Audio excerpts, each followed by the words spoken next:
Hey, what's happening, guys? Welcome to Phase 1, the show where we look at pre-release content. Today we're going to be having an in-depth look at the PC port of Halo Wars. I never thought I'd see this game on PC despite being an RTS. Halo Wars on the Xbox 360 is considered to be the best RTS ever released on consoles, and I tend to agree. It is a great game for the platform.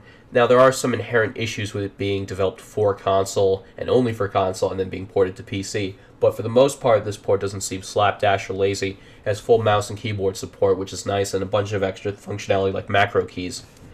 Now, in order to get this game, you currently have to purchase it through the Windows Store, and that is by purchasing Halo Wars 2, the Deluxe Edition specifically. So for $80, you get Halo Wars 2, the Season Pass for Halo Wars 2, and the Halo Wars Definitive Edition for PC, which includes all the DLC, including multiplayer maps and the pre-order skins for the Warthog and the Wraith, which is cool.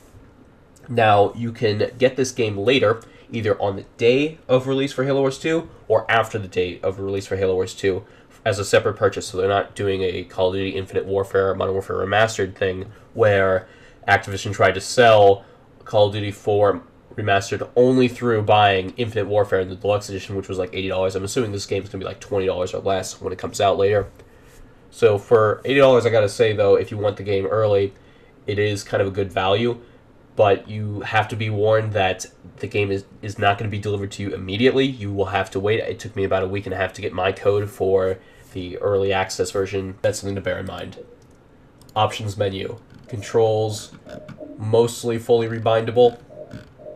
There are some right here that are using the numpad or multiple keys that you can't really change right now, which is a little weird. I'm assuming this functionality of binding multiple keys is not in the game properly yet. I don't know what's going on with that.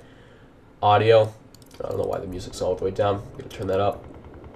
Sound effects volume, voice volume, cinematics, subtitles, all that. It's good. Graphics options. So this is where you toggle the unique paint jobs.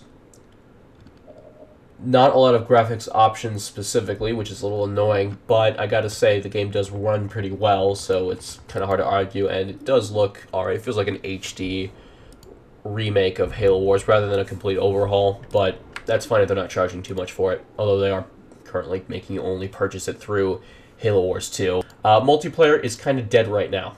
I played a little bit earlier, and I tried to get one game, and I only saw 2 different games online, and one of them I couldn't even join. So, and the other one was trying to be 3v3. So yeah, expect only 1v1 if you're lucky for right now.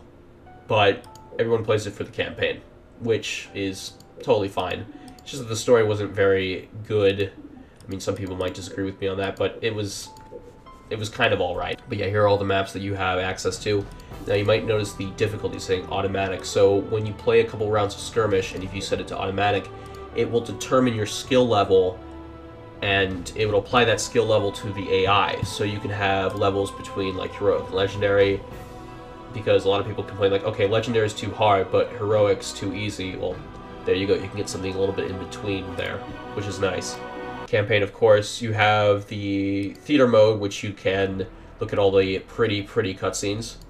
Now, the cutscenes themselves are, I believe they're pretty much just straight ripped from the Xbox 360 version. There doesn't seem to be any compression artifacts or anything of the sort like that. It just looks how it was. I believe it was like 720p when the game came out. And that's what the cutscenes rendered. There's not a lot of screen tearing or anything like that either. Also, you're noticing the game is capped at 120 FPS, which is totally fine.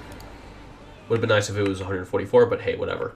What's a little bit annoying is that there's no resolution options right now. Again, it is in this early access phase, and I guess it scales to whatever your monitor is, because that's kind of how the games have been working, but it'd be nice if you could play it at a lower resolution for performance if you're running a potato computer.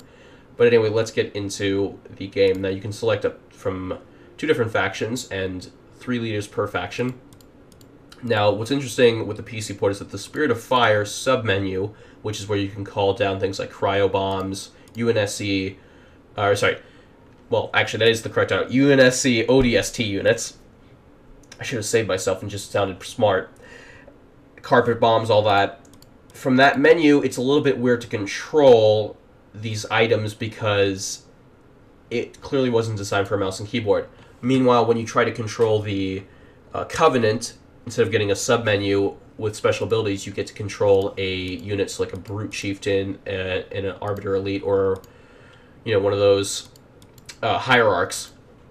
You control them, you can move them around. And those control actually fine with a keyboard and mouse, but when using the submenu right here, if I give you an example, it does this thing, so you can't see your mouse either, and it's really wavy and clunky. Now, scrolling feels a little bit slow as well. It definitely doesn't feel like a really competitive RTS. I mean, obviously you have to go through several menus. There's this wheel thing going on right here. If you want to cancel something, you have to go into the menu over here, and yeah, it's a little annoying, but they did add macro keys, which is nice. So if I want to hit 1 there and then hit escape to toggle off, that's nice. Unfortunately, it doesn't look like you can bind. Yeah, it's not working. I'm trying to bind one of these buildings to a macro key, and it's not working, which is a little frustrating. Hopefully that'll be later, but it is a pain in the ass to constantly have to hit space to go back to your base or whatever button that you want to bind it to, and yeah, basically train troops. So that's kind of always been a problem with having it on a controller. Macro keys are a nice addition though, and you can hit Q and E to select all units or local units on the screen.